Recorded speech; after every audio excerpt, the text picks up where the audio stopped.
नमस्कार दोस्तों, मैं रश्मि द्विवेदी प्यारी टेल्स में आपका बहुत बहुत स्वागत करती हूँ। दोस्तों, आज हम सुनेंगे मुंशी प्रेमचंद द्वारा लिखी हुई कहानी प्रतिशोध। कहानी आपको पसंद आए तो कृपया वीडियो को लाइक कर दीजिएगा, चैनल को सब्सक्राइब ज़रूर कर लीजिएगा। तो शुरू करते हैं आज की कहानी प्रतिशोध। माया अपने तिमंजिले मकान की छत पर खड़ी सड़क की ओर उद्विग्न और अधीर आंखों से ताक रही थी और सोच रही थी, वह अब तक आए क्यों नहीं, कहाँ देर लगाई। इसी गाड़ी से आने को लिखा था, गाड़ी तो आ गई होगी। स्टेशन से मुसाफिर चले आ रहे हैं। इस वक्त तो कोई दूसरी गाड़ी नहीं आती। शायद असबाब वगैरह रखने में देर हुई। यार दोस्त स्टेशन पर बधाई देने के लिए पहुंच गए हों। उनसे फुर्सत मिलेगी तब घर की सुध आएगी। उनकी जगह मैं होती तो सीधे घर आती। दोस्तों से कह देती, जनाब इस वक्त मुझे माफ़ कीजिए, फिर मिलिएगा। मगर दोस्तों में तो उनकी जान बसती है। मिस्टर व्यास लखनऊ के नौजवान मगर अत्यंत प्रतिष्ठित बैरिस्टरों में हैं। 3 महीने से वह एक राजनीतिक मुकदमे की पैरवी करने के लिए सरकार की ओर से लाहौर गए हुए हैं। उन्होंने माया को लिखा था, जीत हो गई। 1 तारीख को मैं शाम की मेल में ज़रूर पहुंचूंगा। आज वही शाम है। माया ने आज सारा दिन तैयारियों में बिताया। सारा मकान धुलवाया, कमरे की सजावट के सामान साफ कराए, मोटर धुलवाई। ये 3 महीने उसने तपस्या के काटे थे, मगर अब तक मिस्टर व्यास नहीं आए। उसकी छोटी बच्ची तिलोत्तमा आकर उसके पैरों में चिमट गई और बोली, अम्मा बाबूजी कब आएंगे। माया ने उसे गोद में उठा लिया और चूम कर बोली, आते ही होंगे बेटी, गाड़ी तो कब की आ गई। तिलोत्तमा, मेरे लिए अच्छी गुड़िया लाते होंगे। माया ने कुछ जवाब न दिया। इंतजार अब गुस्से में बदलता जाता था। वह सोच रही थी, जिस तरह मुझे हजरत परेशान कर रहे हैं उसी तरह मैं भी उनको परेशान करूंगी। घंटे भर तक बोलूंगी ही नहीं। आकर स्टेशन पर बैठे हुए हैं। जलाने में उन्हें मज़ा आता है। ये उनकी पुरानी आदत है। दिल को क्या करूं, नहीं तो जी यही चाहता है कि जैसे वह मुझसे बेरुखी दिखलाते हैं उसी तरह मैं भी उनकी बात न पूछूं। यकायक एक नौकर ने ऊपर आकर कहा, बहू जी, लाहौर से ये तार आया है। माया अंदर ही अंदर जल उठी। उसे ऐसा मालूम हुआ कि जैसे बड़े जोर की हरारत हो गई हो। बरबस ख्याल आया, सिवा इसके और क्या लिखा होगा कि इस गाड़ी से ना आ सकूंगा। तार दे देना कौन मुश्किल है। मैं भी क्यों ना तार दे दूं कि मैं 1 महीने के लिए मैके जा रही हूँ। नौकर से कहा, तार ले जाकर कमरे में मेज पर रख दो। मगर फिर कुछ सोचकर उसने लिफाफा ले लिया और खोला ही था कि कागज हाथ से छूटकर गिर पड़ा। लिखा था, मिस्टर व्यास को आज 10 बजे रात किसी बदमाश ने कत्ल कर दिया। कई महीने बीत गए मगर खूनी का अब तक पता नहीं चला। खुफिया पुलिस के अनुभवी लोग उसका सुराग लगाने की फिक्र में परेशान हैं। खूनी को गिरफ्तार करा देने वाले को 20,000 रुपये इनाम दिए जाने का ऐलान कर दिया गया है, मगर कोई नतीजा नहीं। जिस होटल में मिस्टर व्यास ठहरे थे उसी में 1 महीने से माया ठहरी हुई है। उस कमरे से उसे प्यार सा हो गया है। उसकी सूरत इतनी बदल गई है कि अब उसे पहचानना मुश्किल है, मगर उसके चेहरे पर बेकसी या दर्द का पीलापन नहीं, क्रोध की गर्मी दिखाई पड़ती है। उसकी नशीली आंखों में अब खून की प्यास है और प्रतिशोध की लपट। उसके शरीर का एक एक कण प्रतिशोध की आग से जला जा रहा है। अब यही उसके जीवन का ध्येय, यही उसकी सबसे बड़ी अभिलाषा है। उसके प्रेम की सारी निधि अब यही प्रतिशोध का आवेग है। जिस पापी ने उसके जीवन का सर्वनाश किया उसे अपने सामने तड़पते देखकर ही उसकी आंखें ठंडी होंगी। खुफिया पुलिस भय और लोभ, जांच और पड़ताल से काम ले रही है, मगर माया ने अपने लक्ष्य पर पहुंचने के लिए एक दूसरा ही रास्ता अपनाया है। मिस्टर व्यास को प्रेत विद्या से लगाव था। उनकी संगति में माया ने कुछ आरंभिक अभ्यास किया था। उस वक्त उसके लिए यह एक मनोरंजन था, मगर अब यही उसके जीवन का संबल था। वह रोजाना तिलोत्तमा पर अमल करती और रोज बरोज अभ्यास बढ़ाती जाती थी। वह उस दिन का इंतजार कर रही थी जब अपने पति की आत्मा को बुलाकर उससे खूनी का सुराग लगा सकेगी। वह बड़ी लगन से, बड़ी एकाग्र चित्तता से अपने काम में व्यस्त थी। रात के 10 बज गए थे। माया ने कमरे को अंधेरा कर दिया था और तिलोत्तमा पर अभ्यास कर रही थी। यकायक उसे ऐसा मालूम हुआ कि कमरे में कोई दिव्य व्यक्तित्व आया। बुझते हुए दीपक की अंतिम झलक की तरह एक रोशनी नजर आई। माया ने पूछा, आप कौन हैं? तिलोत्तमा ने हंसकर कहा, तुम मुझे नहीं पहचानती? मैं ही तुम्हारा मनमोहन हूँ, जो दुनिया में मिस्टर व्यास के नाम से मशहूर था। आप खूब आए। मैं आपसे खूनी का नाम पूछना चाहती हूँ। उसका नाम है ईश्वर दास। कहाँ रहता है? शाहजहांपुर।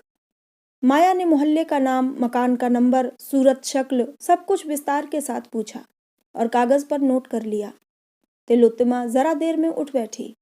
जब कमरे में फिर रोशनी हुई तो माया का मुरझाया हुआ चेहरा विजय की प्रसन्नता से चमक रहा था। उसके शरीर में एक नया जोश लहरें मार रहा था कि जैसे प्यास से मरते हुए मुसाफिर को पानी मिल गया हो। उसी रात को माया ने लाहौर से शाहजहांपुर आने का इरादा किया। रात का वक्त। पंजाब मेल बड़ी तेजी से अंधेरे को चीरती हुई चली जा रही थी। माया एक सेकंड क्लास के कमरे में बैठी सोच रही थी कि शाहजहांपुर में कहाँ ठहरेगी, कैसे ईश्वरदास का मकान तलाश करेगी और कैसे उससे खून का बदला लेगी। उसके बगल में तिलोत्तमा बेखबर सो रही थी। सामने ऊपर के बर्थ पर एक आदमी नींद में गाफिल पड़ा हुआ था। यकायक गाड़ी का कमरा खुला और दो आदमी कोट पतलून पहने हुए कमरे में दाखिल हुए। दोनों अंग्रेज थे।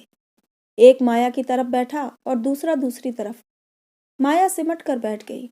इन आदमियों का यूं बैठना उसे बहुत बुरा मालूम हुआ। वह कहना चाहती थी, आप लोग दूसरी तरफ बैठें, पर वही औरत जो खून का बदला लेने जा रही थी, सामने ये खतरा देखकर कांप उठी। वह दोनों शैतान उसे सिमटते देखकर और भी करीब आ गए। माया अब वहां न बैठी रह सकी। वह उठकर दूसरे बर्थ पर जाना चाहती थी कि उनमें से एक ने उसका हाथ पकड़ लिया। माया ने जोर से हाथ छुड़ाने की कोशिश करके कहा, तुम्हारी शामत तो नहीं आई है, छोड़ दो मेरा हाथ, सुअर। इस पर दूसरे आदमी ने उठकर माया को सीने से लिपटा लिया और लड़खड़ाती हुई जबान से बोला, वेल, हम तुमको बहुत सा रुपया देगा। माया ने उसे सारी ताकत से ढकेलने की कोशिश करते हुए कहा, हट जा हरामजादे, वरना अभी तेरा सर तोड़ दूंगी। दूसरा आदमी भी उठ खड़ा हुआ और दोनों मिलकर माया को बर्थ पर लिटाने की कोशिश करने लगे। यकायक ये खटपट सुनकर ऊपर के बर्थ पर सोया हुआ आदमी चौंका और उन बदमाशों की हरकत देखकर ऊपर से कूद पड़ा। दोनों गोरे उसे देखकर माया को छोड़ उसकी तरफ झपटे और उससे घूंसे मारने लगे। दोनों उस पर ताबड़तोड़ हमला कर रहे थे और वह हाथों से अपने को बचा रहा था। उसे वार करने का कोई मौका न मिलता था। यकायक उसने उचक कर अपने बिस्तर में से एक छुरा निकाल लिया और आस्तीने समेट कर बोला, तुम दोनों अगर अभी बाहर न चले गए तो मैं एक को भी जीता न छोड़ूंगा। दोनों गोरे छुरा देखकर डरे, मगर वह भी निहत्थे न थे। एक ने जेब से रिवॉल्वर निकाल लिया और उसकी नली उस आदमी की तरफ करके बोला, निकल जाओ रास्कल। माया थर-थर कांप रही थी कि न जाने क्या आफत आने वाली है, मगर खतरा हमारी छिपी हुई हिम्मतों की कुंजी है। खतरे में पड़कर हम भय की सीमाओं से आगे बढ़ जाते हैं। वो कुछ कर गुजरते हैं जिस पर हमें खुद हैरत होती है। वही माया जो अब तक थर-थर कांप रही थी, बिल्ली की तरह कूदकर उस गोरे की तरफ लपकी और उसके हाथ से रिवॉल्वर खींचकर गाड़ी के नीचे फेंक दिया। गोरे ने खिसियाकर माया को दांत काटना चाहा, मगर माया ने जल्दी से हाथ खींच लिया और खतरे की जंजीर के पास जाकर उसे जोर से खींचा। दूसरा गोरा अब तक किनारे खड़ा था। उसके पास कोई हथियार न था, इसलिए वह छुरी के सामने न आना चाहता था। जब उसने देखा कि माया ने जंजीर खींच ली तो भीतर का दरवाजा खोलकर भागा। उसका साथी भी उसके पीछे पीछे भागा। चलते चलते छुरी वाले आदमी ने उसे इतने जोर से धक्का दिया कि वह मुंह के बल गिर पड़ा। फिर तो उसने इतनी ठोकरें, इतनी लातें और इतने घूंसे जमाए कि उसके मुंह से खून निकल पड़ा। इतने में गाड़ी रुक गई और गार्ड लालटेन लिए आता दिखाई दिया, मगर वह दोनों शैतान गाड़ी को रुकते देख बेतहाशा नीचे कूद पड़े और उस अंधेरे में न जाने कहाँ खो गए। गार्ड ने भी ज्यादा छानबीन न की और करता भी तो उस अंधेरे में पता लगाना मुश्किल था। दोनों तरफ खड्डे थे, शायद किसी नदी के पास थी। वहां दो क्या 200 आदमी उस वक्त बड़ी आसानी से छिप सकते थे। 10 मिनट तक गाड़ी खड़ी रही, फिर चल पड़ी। माया ने मुक्ति की सांस लेकर कहा, आप आज न होते तो ईश्वर ही जाने मेरा क्या हाल होता। आपके कहीं चोट तो नहीं आई? उस आदमी ने छुरे को जेब में रखते हुए कहा, बिल्कुल नहीं। मैं ऐसा बेसुध सोया हुआ था कि उन बदमाशों के आने की खबर ही न हुई, वरना मैंने उन्हें अंदर पाँव न रखने दिया होता। अगले स्टेशन पर रिपोर्ट करूंगा। माया, जी नहीं, खामखा की बदनामी और परेशानी होगी। रिपोर्ट करने से कोई फायदा नहीं। ईश्वर ने आज मेरी आबरू रख ली। मेरा कलेजा अभी तक धड़-धड़ कर रहा है। आप कहाँ तक चलेंगे? मुझे शाहजहांपुर जाना है। वहीं तक तो मुझे भी जाना है। शुभ नाम क्या है? कम से कम अपने उपकारक के नाम से तो अपरिचित न रहूं। मुझे तो ईश्वर दास कहते हैं। माया का कलेजा धक से हो गया। जरूर ये वही खूनी है। इसकी शक्ल सूरत भी वही है जो उसे बतलाई गई थी। उसने डरते डरते पूछा, आपका मकान किस मोहल्ले में है? मैं रहता हूँ। माया का दिल बैठ गया। उसने खिड़की से सिर बाहर निकालकर एक लंबी सांस ली। हाय, खूनी मिला भी तो इस हालत में, जब वह उसके एहसान के बोझ से दबी हुई है। क्या उस आदमी को वह खंजर का निशाना बना सकती है, जिसने बगैर किसी परिचय के सिर्फ हमदर्दी के जोश में ऐसे गाढ़े वक्त में उसकी मदद की? जान पर खेल गया। वह एक अजीब उलझन में पड़ गई। उसने उसके चेहरे की तरफ देखा। शराफत झलक रही थी। ऐसा आदमी खून कर सकता है, इसमें उसे संदेह था। ईश्वर दास ने पूछा, आप लाहौर से आ रही है ना? शाहजहांपुर में कहाँ जाइएगा? अभी तो कहीं धर्मशाला में ठहरूंगी। मकान का इंतजाम करना है। ईश्वर दास ने ताज्जुब से पूछा, तो वहां आप किसी दोस्त या रिश्तेदार के यहाँ नहीं जा रही हैं? कोई न कोई मिल ही जाएगा। यूं आपका असली मकान कहाँ है? असली मकान पहले लखनऊ था, अब कहीं नहीं है। मैं बेवा हूँ। ईश्वर दास ने शाहजहांपुर में माया के लिए एक अच्छा मकान तय कर दिया। एक नौकर भी रख दिया। दिन में कई बार हालचाल पूछने आता। माया कितना ही चाहती थी कि उसके एहसान न ले, उससे घनिष्ठता न पैदा करे, मगर वह इतना नेक, इतना बामुरव्वत और शरीफ था कि माया मजबूर हो जाती थी। एक दिन वह कई गमले और फर्नीचर लेकर आया। कई खूबसूरत तस्वीरें भी थीं। माया ने त्योरियां चढ़ाकर कहा, मुझे साज सामान की बिल्कुल ज़रूरत नहीं। आप नाहक तकलीफ करते हैं। ईश्वर दास ने इस तरह लज्जित होकर कि जैसे उससे कोई भूल हो गई हो, कहा, मेरे घर में ये चीज़ें बेकार पड़ी थीं, लाकर रख दी। मैं इन टीम टाम की चीज़ों का गुलाम नहीं बनना चाहती। ईश्वर दास ने डरते डरते कहा, अगर आपको नागवार हो तो उठवा ले जाऊं? माया ने देखा कि उसकी आंखें भर आई हैं। मजबूर होकर बोली, अब आप ले आए हैं तो रहने दीजिए, मगर आगे से कोई ऐसी चीज़ न लाइएगा। एक दिन माया का नौकर न आया। माया ने 8-9 बजे तक उसकी राह देखी। जब अब भी वह न आया तो उसने जूठे बर्तन मांजना शुरू किया। उसे कभी अपने हाथ से चौका बर्तन करने का संयोग न हुआ था। बार बार अपनी हालत पर रोना आता था। एक दिन वह था कि उसके घर में नौकरों की एक पलटन थी। आज उसे अपने हाथों बर्तन मांजने पड़ रहे हैं। तिलोत्तमा दौड़ दौड़ कर बड़े जोश से काम कर रही थी। उसे कोई फिक्र न थी। अपने हाथों से काम करने का, अपने को उपयोगी साबित करने का ऐसा अच्छा मौका पाकर उसकी खुशी की सीमा न रही। इतने में ईश्वर दास आकर खड़ा हो गया और माया को बर्तन मांजते देखकर बोला, ये आप क्या कर रही हैं? रहने दीजिए, मैं अभी एक आदमी को बुलवाए लाता हूँ। आपने मुझे क्यों न खबर दी? राम राम, उठ जाइए वहां से। माया ने लापरवाही से कहा, कोई ज़रूरत नहीं, आप तकलीफ न कीजिए, मैं अभी मांजे लेती हूँ। इसकी ज़रूरत भी क्या, मैं 1 मिनट में आता हूँ। नहीं, आप किसी को न लाइए, मैं इतने बर्तन आसानी से धो लूँगी। अच्छा तो लाइए, मैं भी कुछ मदद करूँ। ये कहकर उसने डोल उठा लिया और बाहर से पानी लेने दौड़ा। पानी लाकर उसने मंजे हुए बर्तनों को धोना शुरू किया। माया ने उसके हाथ से बर्तन छीनने की कोशिश करके कहा, आप मुझे क्यों शर्मिंदा करते हैं?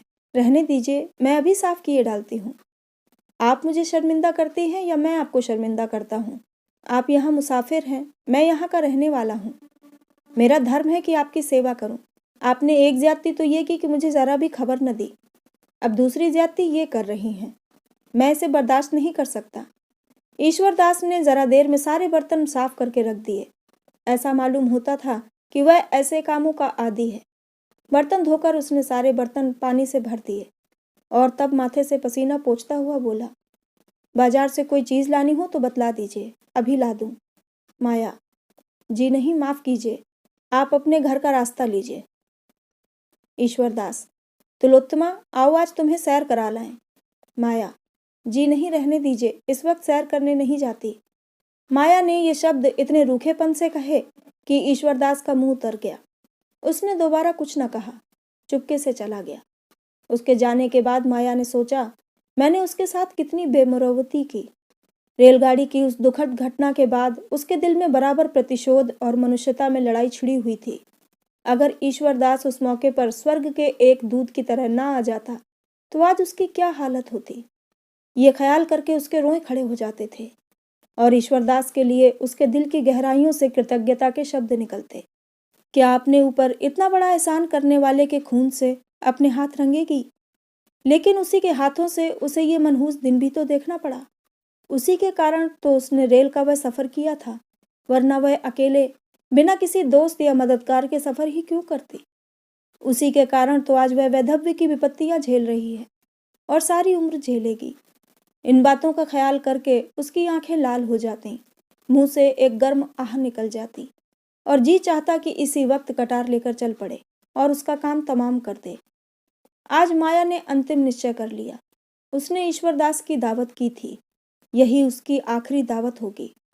ईश्वरदास ने उस पर एहसान जरूर किए हैं, लेकिन दुनिया में कोई एहसान, कोई नेकी उस शोक के दाग को मिटा सकती है। रात के 9 बजे ईश्वरदास आया तो माया ने अपनी वाणी में प्रेम का आवेग भरकर कहा, बैठिए, आपके लिए गरम गरम पूड़ियां निकाल दूं। ईश्वरदास, क्या अभी तक आप मेरे इंतजार में बैठी हुई हैं? नाहक गर्मी में परेशान हुई माया ने थाली परस कर उसके सामने रखते हुए कहा, मैं खाना पकाना नहीं जानती, अगर कोई चीज अच्छी न लगे तो माफ कीजिएगा। ईश्वरदास ने खूब तारीफ करके एक एक चीज खाई। ऐसी स्वादिष्ट चीजें उसने अपनी उम्र में कभी न खाई थी। आप तो कहती थी मैं खाना पकाना नहीं जानती, तो क्या मैं गलत कहती थी? बिल्कुल गलत। आपने खुद अपनी गलती साबित कर दी। ऐसे खस्ते मैंने जिंदगी में भी न खाए थे। आप मुझे बनाते हैं। अच्छा साहब, बना लीजिए। नहीं, मैं बनाता नहीं, बिल्कुल सच कहता हूँ। किस किस चीज़ की तारीफ करूँ? चाहता हूँ कि कोई ऐब निकालूं, लेकिन सूझता ही नहीं। अब कि मैं अपने दोस्तों की दावत करूंगा तो आपको एक दिन तकलीफ दूंगा। हाँ, शौक से कीजिए, मैं हाजिर हूँ। खाते खाते 10 बज गए। तिलोत्तमा सो गई। गली में भी सन्नाटा हो गया। ईश्वरदास चलने को तैयार हुआ तो माया बोली, क्या आप चले जाएंगे? क्यों ना आज यहीं सो रहिए, मुझे कुछ डर लग रहा है। आप बाहर के कमरे में सो रहिएगा, मैं अंदर आंगन में सो रहूंगी। ईश्वरदास ने क्षण भर सोचकर कहा, अच्छी बात है। आपने पहले कभी ना कहा कि आपको इस घर में डर लगता है, वरना मैं किसी भरोसे की बुढ़ी औरत को रात को सोने के लिए ठीक कर देता। ईश्वरदास ने तो कमरे में आसन जमाया। माया अंदर खाना खाने गई, लेकिन आज उसके गले के नीचे एक कौर भी न उतर सका। उसका दिल जोर जोर से धड़क रहा था। दिल पर एक डर सा छाया हुआ था। ईश्वरदास कहीं जाग पड़ा तो उसे उस वक्त कितनी शर्मिंदगी होगी। माया ने कटार को खूब तेज कर रखा था। आज दिन भर उसे हाथ में लेकर अभ्यास किया। वह इस तरह वार करेगी कि खाली ही न जाए। अगर ईश्वरदास जाग ही पड़ा तो जानलेवा घाव लगेगा। जब आधी रात हो गई और ईश्वरदास के खर्राटों की आवाजें कानों में आने लगी तो माया कटार लेकर उठी, पर उसका सारा शरीर कांप रहा था। भय और संकल्प, आकर्षण और घृणा एक साथ कभी उसे एक कदम आगे बढ़ा देती, कभी पीछे हटा देती। ऐसा मालूम होता था कि जैसे सारा मकान, सारा आसमान चक्कर खा रहा है। कमरे की हर एक चीज घूमती हुई नजर आ रही थी, मगर एक क्षण में ये बेचैनी दूर हो गई और दिल पर डर छा गया। वह दबे पांव ईश्वरदास के कमरे तक आई, फिर उसके कदम वहीं जम गए। उसकी आंखों से आंसू बहने लगे। आह, मैं कितनी कमजोर हूँ। जिस आदमी ने मेरा सर्वनाश कर दिया, मेरी हरी भरी खेती उजाड़ दी, मेरे लहलहाते हुए उपवन को वीरान कर दिया, मुझे हमेशा के लिए आग के जलते हुए कुंडों में डाल दिया, उससे मैं खून का बदला भी नहीं ले सकती। वह मेरी ही बहनें थीं जो तलवार और बंदूक लेकर मैदान में लड़ती थीं, दहकती हुई चिता में हंसते हंसते बैठ जाती थीं। उसे उस वक्त ऐसा मालूम हुआ कि मिस्टर व्यास सामने खड़े हैं और उसे आगे बढ़ने की प्रेरणा कर रहे हैं। कह रहे हैं, क्या तुम मेरे खून का बदला न लोगी? मेरी आत्मा प्रतिशोध के लिए तड़प रही है। क्या उसे हमेशा हमेशा यूं ही तड़पाती रहोगी? क्या यही वफा की शर्त थी? इन विचारों ने माया की भावनाओं को भड़का दिया। उसकी आंखें खून की तरह लाल हो गई, होंठ दांतों के नीचे दब गए और कटार के हत्थे पर मुट्ठी बंध गई। एक उन्माद सा छा गया। उसने कमरे के अंदर पैर रखा, मगर ईश्वरदास की आंखें खुल गई थीं। कमरे में लालटेन की मध्यम रोशनी थी। माया की आहट पाकर वह चौंका और सिर उठाकर देखा तो खून सर्द हो गया। माया प्रलय की मूर्ति बनी हाथ में नंगी कटार लिए उसकी तरफ चली आ रही थी। वह चारपाई से उठकर खड़ा हो गया और घबराकर बोला, क्या है बहन, ये कटार क्यों लिए हो? माया ने कहा, ये कटार तुम्हारे खून की प्यासी है, क्योंकि तुमने मेरे पति का खून किया है। ईश्वरदास का चेहरा पीला पड़ गया। बोला, मैंने? हाँ, तुम्ही ने लाहौर में मेरे पति की हत्या की जब वे एक मुकदमे की पैरवी करने गए थे। क्या तुम इससे इनकार कर सकते हो? मेरे पति की आत्मा ने खुद तुम्हारा पता बतलाया है। तो तुम मिस्टर व्यास की बीवी हो? हाँ, मैं उनकी बदनसीब बीवी हूँ और तुम मेरा सुहाग लूटने वाले हो। गो तुमने मेरे ऊपर एहसान किए हैं, लेकिन एहसानों से मेरे दिल की आग नहीं बुझ सकती, वह तुम्हारे खून से ही बुझेगी। ईश्वरदास ने माया की ओर याचना भरी आंखों से देखकर कहा, अगर आपका यही फैसला है तो लीजिए, ये सर हाजिर है। अगर मेरे खून से आपके दिल की आग बुझ जाए तो मैं खुद उसे आपके कदमों पर गिरा दूंगा।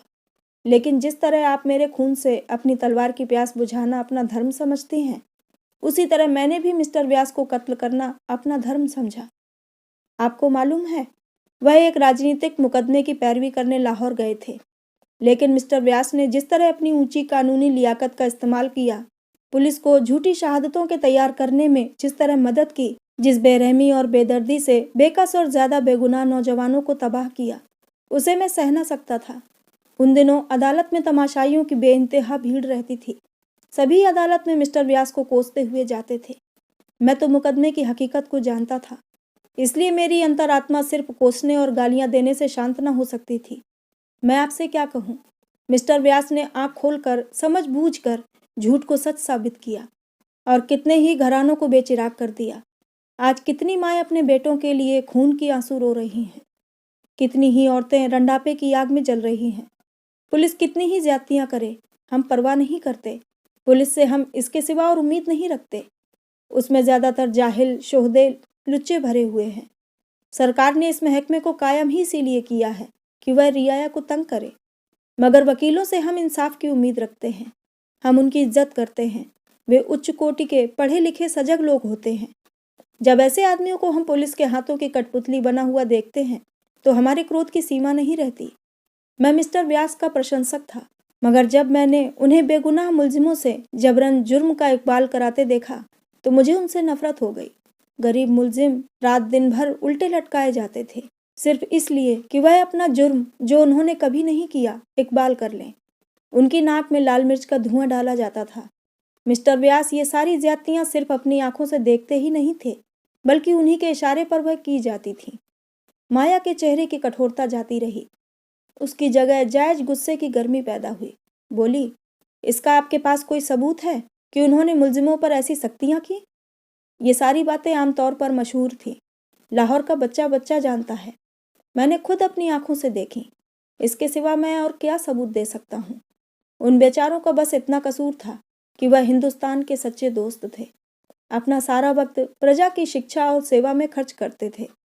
भूखे रहते थे, प्रजा पर पुलिस हुक्काम की सख्तियां न होने देते थे। यही उनका गुनाह था और इसी गुनाह की सजा दिलाने में मिस्टर व्यास पुलिस के दाहिने हाथ बने हुए थे। माया के हाथ से खंजर गिर पड़ा। उसकी आंखों में आंसू भर आए। बोली, मुझे ना मालूम था कि वे ऐसी हरकतें भी कर सकते हैं। ईश्वरदास ने कहा, ये ना समझिए कि मैं आपकी तलवार से डरकर वकील साहब पर झूठे इल्जाम लगा रहा हूँ। मैंने कभी जिंदगी की परवाह नहीं की। मेरे लिए कौन रोने वाला बैठा हुआ है जिसके लिए जिंदगी की परवाह करूं? अगर आप समझती हैं कि मैंने अनुचित हत्या की है तो आप इस तलवार को उठाकर इस जिंदगी का खात्मा कर दीजिए। मैं जरा भी ना झिझकूंगा। अगर आप तलवार ना उठा सकें तो पुलिस को खबर कर दीजिए। वह बड़ी आसानी से मुझे दुनिया से रुखसत कर सकती है। सबूत मिल जाना मुश्किल ना होगा। मैं खुद पुलिस के सामने जुर्म का इकबाल कर लेता, मगर मैं इसे जुर्म नहीं समझता। अगर एक जान से सैकड़ों जानें बच जाएं तो वह खून नहीं है। मैं सिर्फ इसलिए जिंदा रहना चाहता हूँ कि शायद किसी ऐसे ही मौके पर फिर मेरी जरूरत पड़े।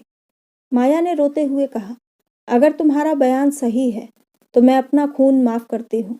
तुमने जो किया, सही या बेजा किया, इसका फैसला ईश्वर करेंगे। तुमसे मेरी यही प्रार्थना है कि मेरे पति के हाथों जो घर तबाह हुए हैं उनका मुझे पता बतला दो। शायद मैं उनकी कुछ सेवा कर सकूं। तो दोस्तों, ये थी आज की कहानी प्रतिशोध। आपको कैसी लगी कमेंट में ज़रूर बताइएगा। चैनल को सब्सक्राइब नहीं किया तो कर लीजिएगा। तो मिलते हैं अगली कहानी में। कहानी को पूरा सुनने के लिए बहुत बहुत धन्यवाद।